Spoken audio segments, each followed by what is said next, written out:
Aduh, nggak mau gue. Dan nggak satu loh bos, corporate. Gue maunya corporate. Satu jamaah, bukan satu orang. Kayak gue kan nggak mungkin berangkatin anak yatim satu. Gue berangkatin 60 besok. Maktur 60. Dihitung dong berapa. Pesawatnya apa? Garuda. Kenapa mesti Garuda? Biar makanannya Indonesia. Karena kalau nggak Garuda makanannya luar negeri. Takutnya anak yatim namanya juga orang kampung. Aneh kan, apalagi naik pesawat Saudi Arabia, dia bingung apaan nih makanannya. Nasinya perak. Nggak pulen. Nggak pulen. Kalau Garuda kan pasti nasinya Cianjur ya kan. Gue bilang deh Garuda, nggak usah transit ya, langsung. Karena kalau kita presentasi itu satu, kita tadi bahasa Pak Haji ke yang tadi itu ngemis-ngemis. Plus berharap. Plus kecewa, plus kita mesti dibanding-bandingkan, diadu harga. Satu keluarga besar, 40 orang lewat saya proses ke Jakarta, Raudhoh namanya, inget terus saya itu. Terus ada aja kekurangannya. Tahu-tahu ini ditembak langsung, Jakarta langsung datang. Cus. Harga-harga Jakarta. Saya wassalamualaikum. Itu kalau cabang. Maka teman-teman kalau begitu-gitu, maka ditanya Pak Haji, selalu ditanya begitu. Join atau cabang atau punya sendiri. Kalau sudah punya provider sendiri itu baru.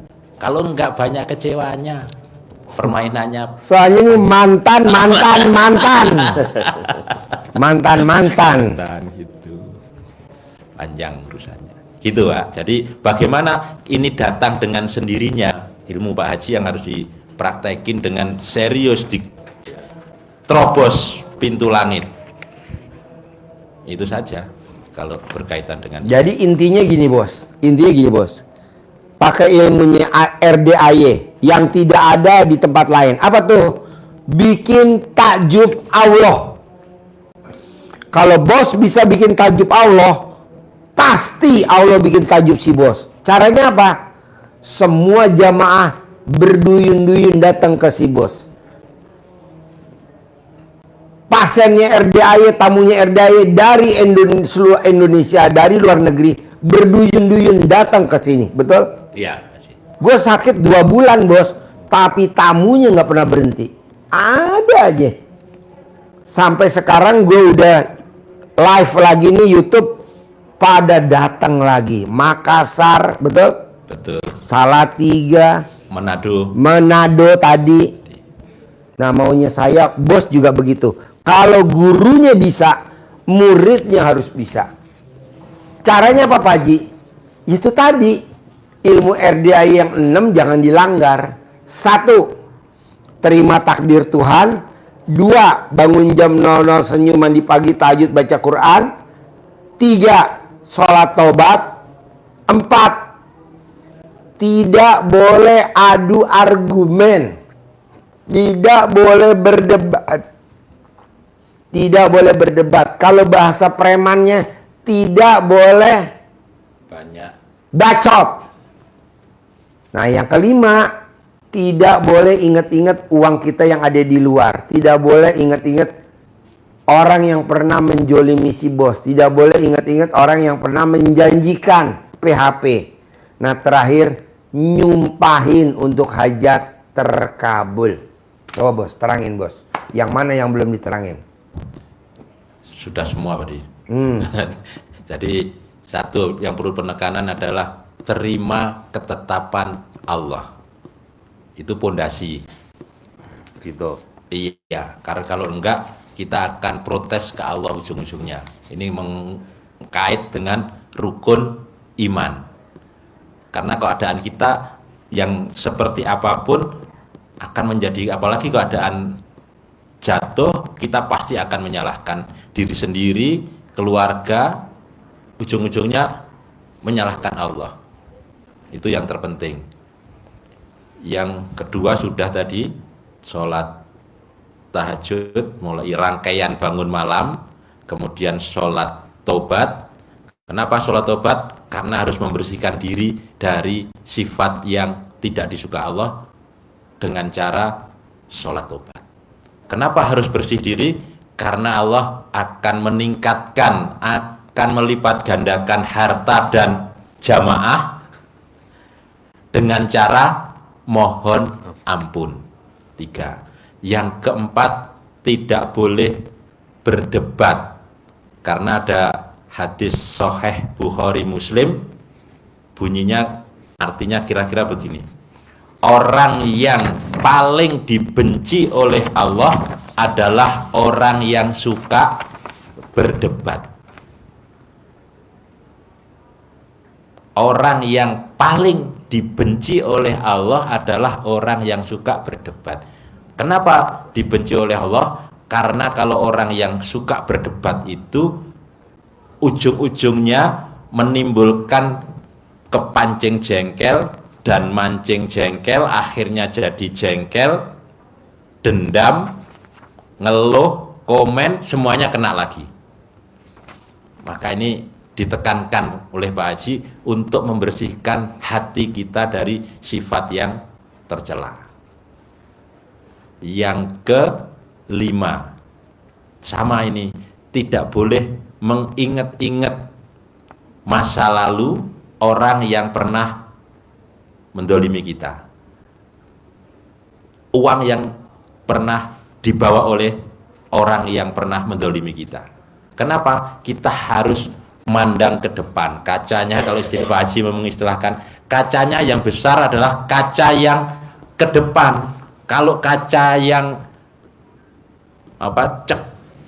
cembung itu yang gede, kita akan nengoknya ke belakang terus, depannya kecil, kita tidak akan maju. Kalau ingat-ingat masa lalu juga akan timbul jengkel, timbul dendam. Sudah harus bersih. Kalau utang kita ke orang pun nggak perlu diingat. Nggak boleh. Utang nggak boleh diingat, piutang juga nggak boleh ditagih. Utang maksudnya. Nggak boleh.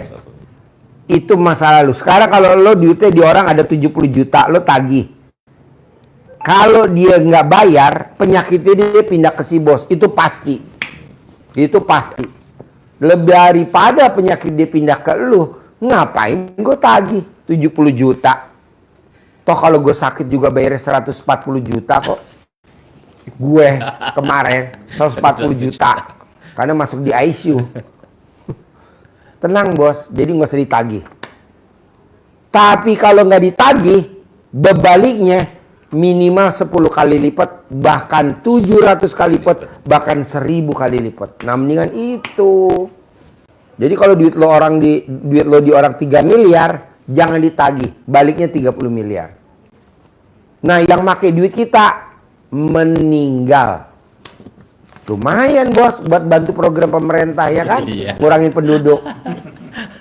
Paksa bos, suruh mati bos.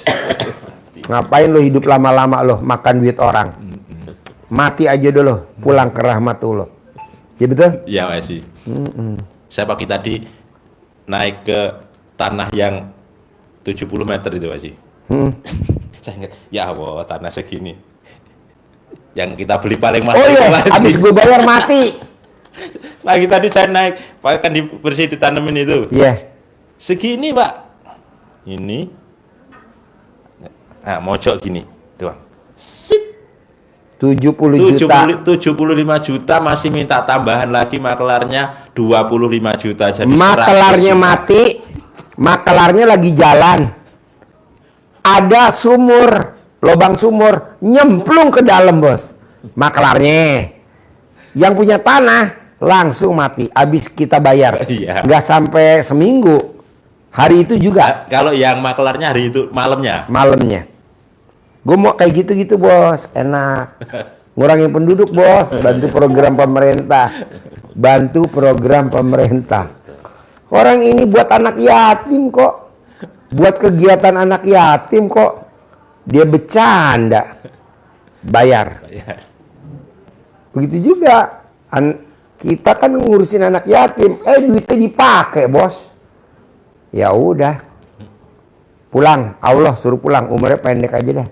Begitu. Nah, lo praktekin gitu. Yang keenam, terakhir, unek-unek. Tahu unek-unek ya? Apa ganjalan? Ganjalan yang di hati tentang semua tadi itu kan susah ya, hilang otomatis kan susah. Pasti terlintas, tahu-tahu muncul, teringat, tahu-tahu ada yang mancing jengkel kita di saat itu, padahal kan nggak boleh. Nah, itu caranya memang harus kita hilangkan, tapi tidak boleh ditahan, tidak boleh sabar kata Pak Haji. Karena sabar itu jengkel yang ditahan, jadi lama-lama juga akan meletup. Kalau nggak meletup jadi penyakit. Kemarin dari mana itu Pak Haji, Bu-ibu? Nggak bisa ngomong. Sulawesi ya. Sulawesi. Itu ternyata bener jengkel pada anak, pada suami, tapi nggak berani Ngomong. Nggak bisa ngomong. Di sini dipaksa Pak Haji, keluarin. Ngomong. Lumayan keluar. Padahal nggak gue pegang, nggak gue sentuh, hanya gue paksa. Ngomong. 2 hari ngomong. lalu. Ngomong. Dia ngomong. 2 hari yang lalu. Kemarinnya. Ibu-ibu. Di sini aneh-aneh, Bos. Ada yang disantet, tukang santetnya ngomong. Tadi ada yang disantet nih ibu-ibu nih, tadi terakhir pas maghrib ya. Iya. Tapi kan nggak ngomong santetnya. Nah, yang penting kan lu udah ketahuan ada santetnya. Ayo, ngomong. Jadi dikeluarin negatifnya, bahasa Pak Haji itu nyumpahin. Disumpahin tapi yang positif. Kalau kita nyumpahin biasanya kan negatif. Kita jengkel pada seseorang, sumpahin, jalan jatuh nanti kamu. Gitu. Manjur kan? Manjur. Dibalik sama Pak Haji. Kenapa kalau ucapan yang jelek saja manjur, tidak kita balik ucapan yang bagus? Energi negatifnya dikeluarkan. Kita kan ada negatif nih. Keluarkan secara maksimal, pol-polan. Kayak kita ngelempar bola biar balik ke biar mantul, ya harus dengan tenaga yang full power. Kalau ngelemparnya hanya begini, lebay. Jadi harus serius. Sehingga atau kalau main apa Pak Haji? Kasti. Yang ke tembok football, itu tenis. Nah, itu kan ke tembok itu. Yes, biar pantul. Harus keras ngelemparnya. Kita keluarkan juga sama. Kalau negatif, contohnya di Jawa Tengah ada candi Prambanan, ada namanya Roro Jonggrang. Bikin kecewa, bikin nipu sama Bandung Bondowoso yang lamar dia. Sumpahin jelek. Jadi batu. Jengkelnya ibunya Malin Kundang, sumpahin jadi batu, semua jadi batu. Syekh Sudais. Tapi yang kalau positif. yang positif contohnya tahu pasti Syekh Sudais. Imam Masjidil Haram. Suka bawa pasir kalau habis main, makanannya disumpahin. Sudais, kalau kau suka bawa pasir ke makanan, buang-buang pasirnya, nabur pasir ke makanan, besok kalau gede kamu jadi Imam Masjidil Haram. Sampai sekarang jadi Imam Masjidil Haram. Itu Sudais. Orang yang rumahnya kaya raya, tajir melintir, fasilitasnya dari kerajaan. Itu bukan pinter, goblok karena sumpahnya emaknya. Ini pinter-pinter buat apa, Bos? Lo lihat tuh yang pada jadi koruptor, itu kan pinter-pinter. S2, S1, ya kan? Udah, Bos harus keluarin. Jamaah nyari si Bos. Berduyun-duyun pada daftar. Iya. Gitu. Tinggal lo pilih aja mau yang mana hotelnya. Gitu. Atau lo bikin yang paket bebas. Nanti lo tingkatin jadi haji juga. haji sama umroh. Nah, dari yang gue terangin 6 tadi, ada gak yang lo mau tanyain, Bos? Ya Pak Haji.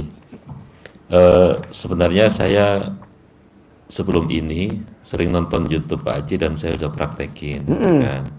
Cuman memang kendala saya ini kan mungkin istiqomah ya Pak ya. Saya udah pernah bangun jam 12 malam itu kan ya. Ya, saya sholat taubat juga kemarin Ramadan kemarin 10 hari terakhir tuh saya paksain sholat taubat juga itu 77 salam jadi 100 berapa rakaat itu 170 saya pokoknya apa yang terlintas di hati saya catat dosa ibu dosa kepada ayah semua saya catat termasuk ini yang Pak Haji punya ini saya masukkan 18. 18 saya tambahin apa yang terlintas dosa syirik dosa riba dosa itu saya masukkan sampai 77 lebih lah kadang begitu terusnya saya tulis itu dosa dengki syirik itu saya tulis semuanya itu saya praktekin terus ketutup lebaran kemarin putus itu Pak Haji putus ya inspirasi dari Pak Haji sama Ustaz Nasrullah itu saya gabung saya tambahin itulah kadang sampai 80 salam gitu kan sampai lutut literasi itu saya paksa gitu. Iya. Saya paksa. Cuman kalau sholat itu, tapi memang ya jam 12:30 saya udah bangun, itu saya sholat sampai subuh. Nanti habis bangun tidur nanti 60 rakaat saya lakukan di waktu duha. Habis itu habis zuhur. Kalau asar kan nggak boleh ya. Saya asar berhenti gitu kan. Nanti habis maghrib saya lanjutkan lagi. Sampai nanti habis taraweh gitu. Kan. Waktu di tanah suci pun saya lakukan tapi putus-putus. Kan nggak mungkin saya lakukan itu karena sibuk kan, tapi kadang 77 itu saya lakukan paling 3 hari baru tuntas gitu, potong-potong. Tapi memang saya merasakan itu ketika sholat taubat saya lakukan banyak kemudahan di sana. Misalkan di Raudhah kami bisa 3 jam lebih gitu, di Raudhah itu 3 jam isu ikut sholat taraweh gitu, gak diusir-usir sama petugasnya. Jamaah yang perempuan pun bisa 2 kali masuk ke Raudhah. Terus hotel misalkan tiba-tiba di-upgrade sama tim saya itu sama pihak hotelnya yang awalnya di kelas ini dinaikkan kelas tanpa bayar gitu. Banyak kemudahan yang saya rasakan setelah tobat itu. Cuman itu kendalanya istiqomah kalau udah sibuk. Ramadan sampai sekarang belum saya lanjutkan ya Pak Haji. Mudah-mudahan insya Allah saya lakukan lagi ya. Terus sholat bangun malam ini kadang agak memang berat ya jam 00.00. Insya Allah saja itu. Insya Allah saya mau doanya untuk istiqomah. Iya, jadi Masnya maksain bangun jam 00, kan udah tahu tadi dasarnya. Saya nggak mau bangunnya jam 3. Ya, nggak setuju sholat tahajud jam 3. Saya maunya jam 00. Jam 00 ya. Karena dasarnya tadi 1/2 tengah malam, 1/2 malam. Saya maunya jam 00. Meskipun belum tidur, Paksain mandi. daripada kebablasan. Ya. Karena kita lagi punya hajat. Pak Haji, katanya si A 1/3 malam. Lo mau muridnya dia, murid gue. Murid Pak Haji, nurut ke gue. Ini enggak. Berobatnya ke Cipto. Minum obatnya MMC, rumah sakit MMC. Ya nggak bisa lah. Kalau lo berobatnya ke Cipto, rumah sakit Cipto Mangunkusumo, RSCM, ya minum obatnya di RSCM. Ya kan? Ya. Ada nggak orang berobatnya di RSCM, Rumah Sakit Cipto Mangunkusumo, minum obatnya di rumah sakit, misalkan Minto Harjo, Rumah Sakit TNI Angkatan Laut? Nggak ada. Overdosis iya betul. Nah, jadi bos paksain bos. Kenapa sih Pak Haji maksain baca Quran? Karena sahabat Nabi, siapa namanya? Abdurrahman bin Auf. Dia bisa khatam. Ini nggak usah khatam. 12 juz aja. Tapi belum bisa. Bertahap. Nanti pasti bisa. Mungkin sekarang belum. Pasti bulan depan bisa. Bulan depan pasti bulan depan berikutnya bisa. Nah, nanti menujunya ke sana. Kalau Al-Qur'annya nyuruh anak bisa aja. Nggak bisa ya. Nggak bisa. Tapi anaknya kita bayar gitu. Nggak bisa. Bisa bagi gitu. Nggak bisa. Jadi bisa, ya. Bos yang ngerjain, bos yang nikmatin hasilnya. Tapi kalau bos nggak bisa 12 juz, Sebisa bos dulu aja, sejus dulu nggak apa-apa, 2 jus dulu nggak apa-apa, bertahap, nanti pelan-pelan bisa. Siap, siap. Tapi tetap bangunnya harus jam 00. Nah, ada lagi nggak pertanyaan? Ya, kalau Pak Haji tadi kan kayaknya udah nangkap vibrasi saya, pengen kantor ini saya beli. Iya. Kayaknya udah lihat ya. Saya maunya itu kantor jadi milik si Milik. bos. Siap. Tanpa harus bangun lagi dari nol, kelamaan. Bisa setahun, bangun kantor tuh bisa setahun, minimal 6 bulan. Saya maunya secepatnya jadi milik. Nggak perlu Kok sewa gitu Pak lagi, Haji? ya. Kan ada contohnya Pak Nasrullah. Nasrullah ngedipin aja, dikedipin sama Pak Nasrullah jadi milik. Ditunjuk jadi milik. Nah, saya maunya kayak begitu. Cuman bedanya memang Pak Nasrullah sholat taubatnya 57. Kita lebih banyak dikit dah, 68. Bedanya Pak Nasrullah nggak baca Quran 12 juz. Saya maunya baca Quran. Pak Nasrullah bedanya nggak ada tahajud, bangun jam senyum, nggak ada. Kita ada. Pak Nasrullah bedanya tidak ada menerima takdir Tuhan, plus tidak ada dia bahasanya jangan inget-inget masa lalu. Kalau di kita ada. Jadi bos nggak boleh inget masa lalu. Ya. Duitnya Iya. nggak boleh, udah Siap. biarin. Biarin aja ya. Biarin aja, karena kita mau angka gede. Nah, dari yang 6, yang mana yang susah kalau dipraktekin? Dari yang 6. Ya mungkin kayak gitu-gitu jengkel apa macam-macam itu kan lintasan pikiran Ustaz, Pak Haji ya. Makanya saya memang harus ditobatin terus kayaknya. Iya, Ditobatin terus karena itu juga sifat dasar manusia kan. bos. Kalau ditobatin, kalau bos kuat. Saran saya, kenapa nggak lo bayar dam aja, betul? Ya. Bayar penalti. Jadi kalau lo melanggar, jengkel lagi, bayar. Ibarat kayak kita melanggar aja. Perboden lo terabas, kena pelanggaran, bayar. Bayar aja. Daripada gua sidang kelamaan, bayar. Iya betul? Iya. Bayar dam. Jadi bos udah pakai baju ihram, ada nyamuk lo matiin, kena dam nggak? Kena dam, ya udah lo bayar dam berapa? 1 juta. Jadi kalau lo jengkel 1 juta, bawel 1 juta, muka cemberut 1 juta. Pak Haji udah jadi 18 deh kali 1 juta, bayar lo 18 juta daripada lo melanggar. Biar cerah. Biar jerah. Ilmu RDAY yang gratis boleh, tapi kan capek bos, pegelinu, gue nggak level, ya betul. Capek bos, ibadah ekstrim tuh capek. Kenapa nggak pakai sedekah ekstrim? Orang duit kita juga ada kok. Nah, pakai sedekah ekstrim. Pakai sedekah ekstrim biar cepet bos. Ibaratnya lobby. Anaknya blow on, sekolah nggak mau, belajar males, udah aja kita tempel aja. Gimana caranya anak gue naik kelas 3 SD? Gimana anak gue bisa lulus nih? Begitu. Pak Haji ngajarin nggak bener. Guyon bos. Ya, siap. Ada siap lagi? sih, siap sih. Ya. Ya intinya saya juga pengen merasakan keajaiban seperti Pak Marco. Iya dong. Gimana bisa omset 100 miliar? Bisa dong. Nah, itu Pak Haji. Bisa bos. Hajat biar nggak lemot, gimana terkabul kan? Itu Bisa. Ya itu tadi. Abdurrahman bin. Udah. Paksain. Jadi lo baca Quran sekarang sejus. Besok nggak apa-apa sejus. Besok pelan-pelan ditingkatin. Nanti yang nakalin si bos disuruh pulang ke rahmatullah sama Allah, betul?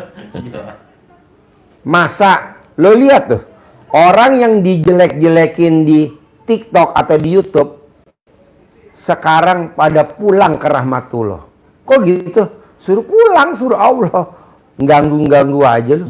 Udah tahu dia lagi ibadah sama gue. Lo jelekin, lo bully. Pulang lo ke rahmatullah. Pulang bos, dikubur. Iya betul? Sekarang udah pada di kuburan kan? Sekarang lagi siksa kubur. Alhamdulillah. Soalnya kita udah nggak level bos. Kalau kita lawan udah nggak level, apalagi adu argumen atau klarifikasi atau tambah apa? Buat apa? Enggak. Allah suruh pulang aja ke rahmatullah. Pulang, ayo pulang dah lu, pulang. Panggilin deh satu-satu. Innalillahi, telah meninggal dunia. Alhamdulillah. Ya mungkin ada 1-2 sih belum pada mati. Tinggal nunggu aja. Ada lagi bos? Ya, kalau Pak Haji sendiri gimana yang harus saya biar hajatnya kenceng gitu? Tadi Saya tadi itu aja saya amalkan. lo sholat tobat kalau lo nggak punya duit. Kalau lo punya duit, ngapain lo sholat tobat? Bayar aja.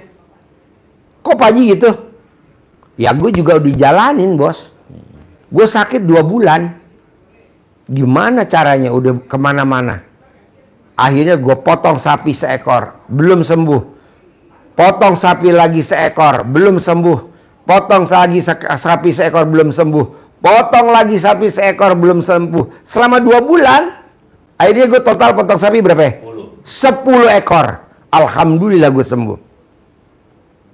Pokoknya selama gue sebelum sembuh, potong. Belum sembuh, potong. Karena arti sedekah adalah Tolak bala. daripada kita berobat ke sono, obatnya udah nggak ada, gimana? Udah 2 bulan. Lo normal, kekentalan darahnya 700. Gue 5.000. Orang 2.000 aja udah pingsan, ya kan? Gue 5.000, tapi masih hidup. Tapi ngeri-ngeri sedap, bos. Ngeri-ngeri sedap. Potong lagi. Tiap Kamis gue motong. Akhirnya potong 10. Alhamdulillah. Nah, maksud gue lo begitu bos. Sedekahin. Ada duit lagi sedekahin. Ada duit lagi sedekahin. Gak mungkin gak, ya kan? Karena arti sedekah adalah Keyakinan total kayak Pak Haji nih yang mesti latihan. Keyakinan ini. Mesti latihan Mesti bos. latihan, ya. Kalau nggak latihan juga nggak bisa. Harus latihan. Nih contoh ya. Presiden kita yang sekarang namanya Pak Prabowo. Ijab jadi wakil presiden sama Megawati. Gagal. Bangkit lagi. Ijab lagi. Diaminin. Jadi presiden sama Hatta Rajasa. Gagal. Bangkit lagi. Ijab lagi. Jadi presiden sama Sandiaga Uno. Gagal. Bangkit lagi. Ijab lagi. Jadi presiden sama Pak Gibran. Jadi. Lu bangkit lagi lah bos. Bangkit lagi. Belum. Bangkit lagi. Belum. Hah? Ya pasti terkabul. Iya pasti bos. Siap. Pasti. Tenang aja. Gue juga kan nggak tahu bos. Semua ini pasti udah seizin Allah. Jadi kita tugasnya adalah bangkit. Belum terkabul lagi, bangkit. Belum terkabul lagi, bangkit. Karena apa bos? Kita mecahin batu. Udah 30 kali. Tapi kok belum pecah-pecah. Nyerah kita. Datanglah kiai. Kata kiai, lagi ngapain? Mecahin batu, Pak Kiai belum pecah. Alah ini mah sekali pukul. Terus yang ke-31 belah. Kenapa nggak gue pukul aja yang ke-31? Ya karena kita udah nyerah di 30. Jadi lo nggak boleh nyerah. Bangkit kayak Pak Prabowo. Bangkit kayak Pak Prabowo. Bangkit kayak Pak Prabowo. Bangkit kayak Pak Presiden. Bangkit, dan bangkit. Begitu.